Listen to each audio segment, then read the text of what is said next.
Let's look at another Nimzo-Indian Defense game. Okay, so that's the Nimzo-Indian, pinning the knight on c3. We did a video describing some of the theory that you will see in this game, and I'll put a link to that video in the description below. So e3, b6, knight e2, and this is called the Fischer variation. So the knight is ready to recapture on c3 so as to avoid doubling the c-pawns. Black occupies the e4 square and puts further pressure on the knight on c3, stops this pawn from advancing in the future. And a very common move here is queen to c2 to protect the knight and attack the knight on e4. Another way to play is bishop to d2. We discussed both of those moves in our earlier video. But white plays a very rare move here, f3. So he allows black the opportunity to double pawns by taking twice on c3. And he wants to expand in the center. So he drives that knight away from the e4 square right away. Knight takes c3. And now white makes an inaccuracy. He plays knight takes c3. He's going to get doubled c-pawns anyway. After knight takes c3, the bishop can capture and double the c-pawns. So I think it's better to recapture with the pawn. Keep more pieces on the board. Get a tempo on that bishop. Drive that bishop away and retain your knight. It can go to g3, and you can get a good strong pawn center by pushing your pawn to e4.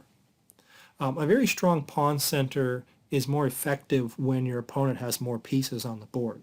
So in this line, we've swapped off one fewer pair of minor pieces. Also, this knight makes a good defender on the king side, and it's going to be sorely missed in the game. So knight takes c3 was played, and now black takes the opportunity to double those c-pawns right away, giving up the bishop pair rather than let white play a move like queen c2 or bishop d2 and protect against that doubling. So the trade takes place, and then knight c6, bishop d3, and now an excellent move, queen h4 check. So that bishop that knight that was on e2 is being missed. It could block the check there, but not in this case. So g3 was played, and queen to h3. So white can't castle on the king side. The queen is threatening to come into g2. So white is already doing worse in this position. But he's not lost. He plays queen e2 to defend the g2 square. Bishop to a6. And this is a common theme in the Nimzo. Black attacks that c4 pawn. So he's going to put pressure on c4 and perhaps win it. Bishop a3, developing the bishop to a nice diagonal, castling queenside. f4. d5, putting further pressure on that c4 pawn. But this does allow white to trade off that pawn, so black is giving up the idea of winning the pawn. But if white does trade off that pawn, then this is what would happen. Bishop takes d3, queen takes d3, e takes d5. And black hasn't won the c4 pawn, but he's won the c4 square. That's an excellent outpost for a knight to get to, as is e4, excellent outpost as well. And you've got this backward e3 pawn. A rook can come to the e-file and pressure it. So this is positionally undesirable for white. So white doesn't want to exchange that c-pawn like that. So instead, white castled queenside, wise move. Knight to a5, pressures c4 further. Now it's under attack 3 times. So white has to give up that c4 square by moving his pawn. Instead of capturing on d5 and allowing an open e-file, he pushes the pawn forward. But then the bishops get traded, and the knight lands on that c4 square. Perfect. Exactly what black wanted. The bishop needs to save itself, moves to b2. And notice all those pawns on dark squares. This is the very definition of a bad bishop on b2. Queen f5 was designed to stop white from getting any kind of break in the position. He would love to play e4 here. but black stops that. Queen f5, rook f1. H5 also an excellent move to stop white from expanding by pushing to g4. So black is fixing these pawns here on the king side, and so he's got control over all these light squares. Rook e1 threatens to push the e pawn forward now and get a pawn break. So the queen occupies that square to stop that from happening. Queen c2, king b7.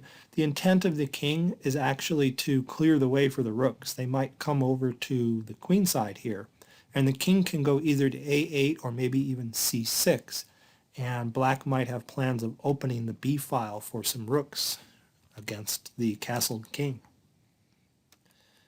a4, f5. So black is clamping down on the g4 square here, so moving the pawn to f5 stops the g-pawn from moving forward and allows a pawn break, h4 in the position. And black would then be able to open up the h-file for his rooks. He's got play on both sides of the board. So h4 stops the h-file from being open, but now the pawn on g3 is weak, and the rook comes in to take advantage of that. Queen to e2, rook attacks the g3 pawn. Notice white can never take this pawn because the rook would hang. So white defends the pawn with rook to g1. Then king to c6, nice move, clearing the b file. King is safe on c6. I'll point out a funny line here. Black could have tried to double rooks on this really short area of the g file here. He could have played rook to g4, blockading the pawn, and then try to get this other rook over to g6 to attack the g3 square. Well, that bishop can barely defend that g3 square like this. King moves out of the way, rook comes over, bishop c1, rook comes down, bishop d2, rook goes over, and bishop d1 just barely guards that pawn. But the problem is the pawn is pinned. The rook behind it would be taken if that pawn leaves the g-file. So that allows black his choice of pawns to take. He can take either h4, g takes h4 would drop the rook back in return and black would go up a pawn, or he can even play rook takes f4 because this pawn is pinned. There's a queen behind it. So that doesn't work. So that was one plan black could have gone for. So black's position is so dominating, he had his choice of plans. But he plays king c6, c takes b6, and white finally gets rid of his doubled c-pawns. And as often happens in the Nimzo, if white is able to liquidate those doubled c-pawns, he's still left with a weak isolated a-pawn to worry about.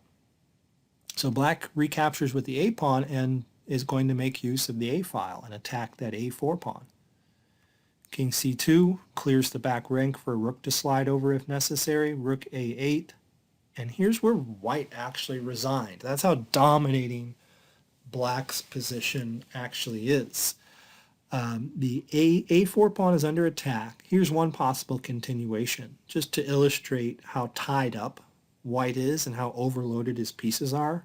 He could have protected the a4 pawn with king to b3, but black could take it anyway, because if the king takes it, then black has the nice tactic queen takes rook. Queen takes queen. Oh, I didn't do that, but queen takes queen would just drop material here.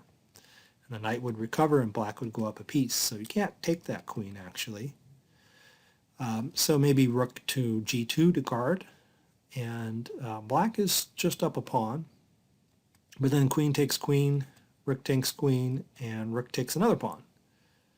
So black's up 2 pawns in the position, and it should be a really easy win because these pawns are weak. The black rook has infiltrated.